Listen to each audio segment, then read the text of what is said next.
Wally. Ah, Wally.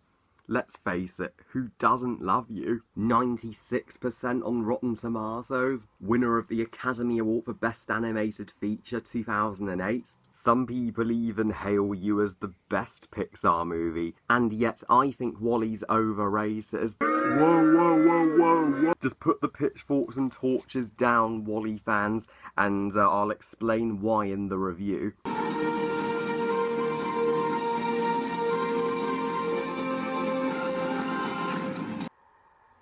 Put on your Sunday clothes, there's lots of world out there. Get out the brilliant teen and dime cigars. We're gonna find a picture in the evening air. Wall-E, directed by Andrew Stanton, director of Finding Nemo, and is the 9th Pixar movie overall, something I should have mentioned in my Ratatouille review. That Ratatouille is the 8th Pixar movie overall. So Wall-E tells the story of Wall-E, the last remaining unfunctioning robot on Earth. He's been alone for 7 centuries, cleaning up the garbage which the humans have left behind, because the humans have long abandoned Earth and are now living on a high-tech ship called the Axion, until one day a robot sent by the Axion, Eva, arrives. It's her mission to find out if the planet can still sustain life, to return the humans to Earth, and she and Wall-E gradually show affection for each other. So it's basically a love story with robots. Even though Wall-E has received an overwhelmingly positive critical reception for 9 years now, I have never loved it or seen it as this sacred masterpiece as everyone else seems to.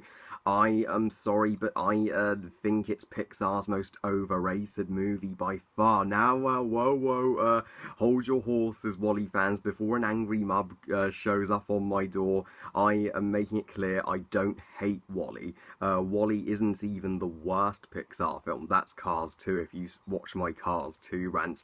But this is easily one of my least favourites from Pixar. I don't know why everyone loves this movie so much.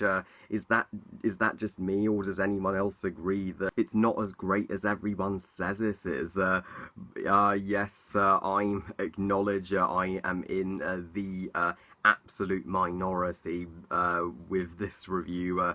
Yes, this is the most controversial review of Wall-E ever put on the internet to date. I know, and I'm glad there are people that do love it. So I'm glad one of my subscribers, Alan Kalo, treasures it.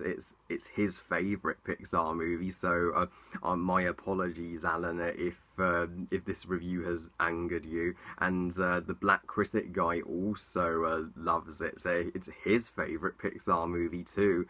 But and I've always had this opinion on Wall-E ever since I saw it as a kid in July 2008.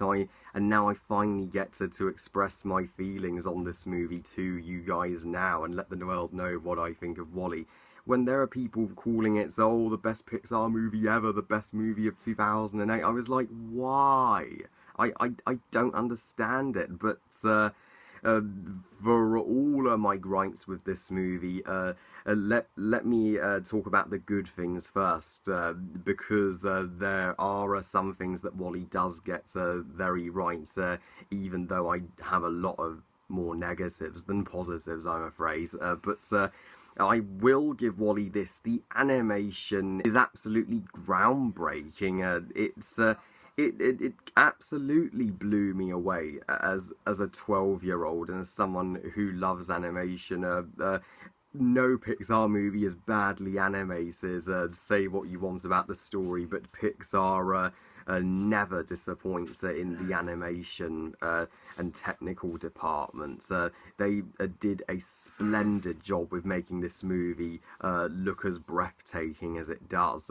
From the dusty look of Earth to the sci-fi look on the Axion, and I do think that the romance between Wall-E and Eva is stellar. These two go together like two peas in a pod, and this is one of the most surprisingly good romances in a Pixar movie, since they made us believe two robots actually have chemistry.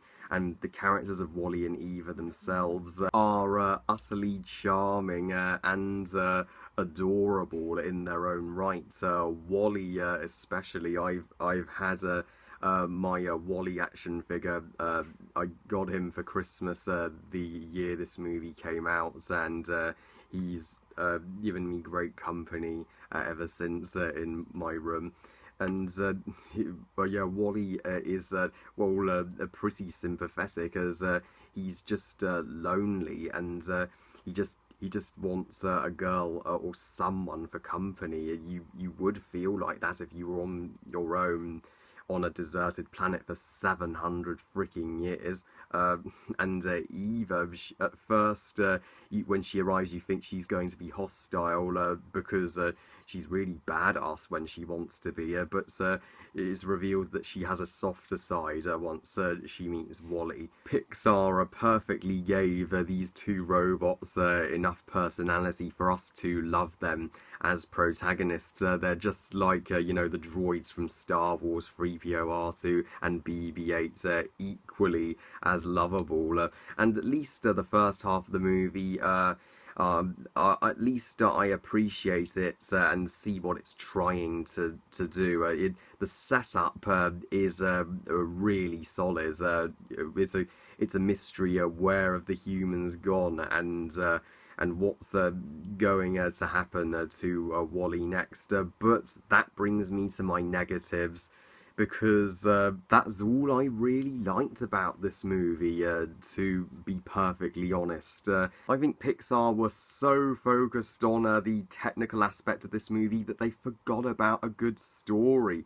I don't care about the story of Wally. I find it so painfully boring. The story's so weak. They don't do anything creative with this premise that they have. And the first half, yes, it has an intriguing mystery that it sets up, but the first half there's so little dialogue, so it doesn't explain very well what the fuck is going on. This movie really needed more dialogue in the scripts. And even the dialogue we do get is exposition. Well, at least the first half's better than the second half. The second half of Wall-E, I think, plain sucks, and I'm not the only one who says that. So I have heard a few others, like the Nostalgia Critic, agree that the second half of Wall-E is totally underwhelming. I think the second half just plain sucks. It's just once we get to the Axion, it's the big payoff. It's the mystery reveal of where the humans have been all this time, and it's practically non-existent. It's just these humans have been on this technological ship for 700 years, and they've gradually grown fat. What? That's it! That's the best you could come up with, Pixar? All the second half of Wall-E consists of is Wall-E and Eva doing stupid shit on the Axion. Nothing engaging happens, and the whole thing about them trying to convince the humans and the captain to return to Earth because the planets can now grow life. Then why did you leave Earth in the first place? Why would humans leave Earth? It's the only planet that's inhabitable for us, that we've adapted to. What other planet's going to have the oxygen or the water that we need to live? It makes no sense, and I couldn't care less about the supporting cast. They are dull. The cleaning robot, not only does he serve no purpose to the plot, but he is annoying. I'm shocked no one else finds him annoying, and the captain's motivations do not make sense, because he falls in love with Earth way too late. So if you love Earth that much, why didn't you just stay there and keep your human crew on Earth in the first place? There was no need to take them into space for all these years. And also, the movie's villain, my God.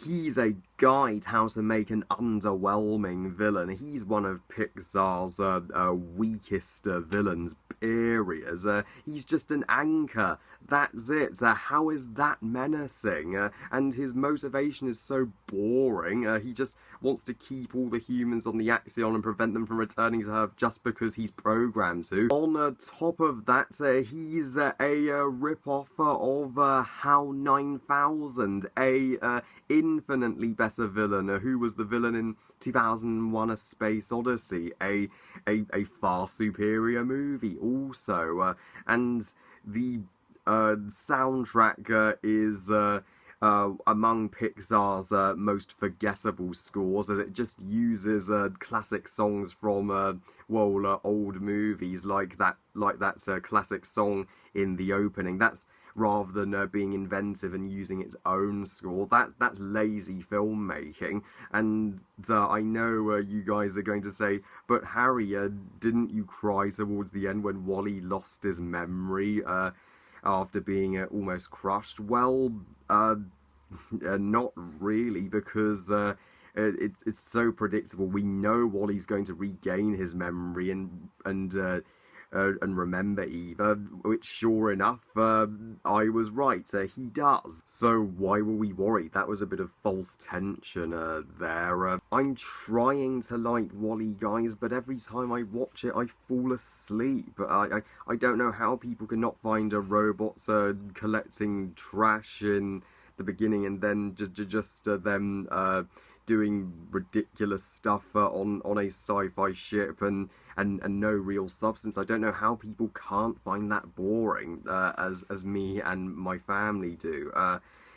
Although if I am trying to think of more good things to say, I suppose it's it's special that they actually used live action actors in some moments, and I guess the most memorable romantic moment between Wally and Eva was the fire extinguisher scene in space. But that's all I can think of. So guys, Wall-E isn't my cup of tea. It's easily Pixar's most overrated movie, in my opinion. I think it's neither good nor bad. It's just one of their more okay, more flaws movies. I've never agreed with the general consensus. I've never agreed with the people who have rated it as one of their best movies. I don't see that. The fact that this movie was a huge success doesn't mean anything to me. This is I am prepared to be get a shower of hate comments in the comment section, but this is my review, and I can't lie about my opinion on a movie. And it certainly wasn't my pick to win Best Animated Feature that year. That would be Kung Fu Panda. That is a much, much, much better movie than Wall-E for me. It had far more action, superior story, and more memorable, timeless characters. Was way funnier, darker, more thought-provoking, had a better message, and it even looked more beautiful. Angel I Love Movies would agree with me on that one. I give Wall-E 2.5 stars out of 5. I am still vastly disappointed with Wall-E, as I was when I first saw it, but my next Pixar review will be much more positive. Don't worry, guys. Well, I love you guys. Thank you for watching. I hope you guys enjoyed this review. What do you think of Wall-E? Do you think I'm crazy, or do you actually agree with me and think it's just meh but overrated? Please comment to let me know. Please like this video and subscribe. Please follow me on Twitter and on Google+ and on Instagram. And I'll see you next time when I review Up. I'll see you then. Bye, guys.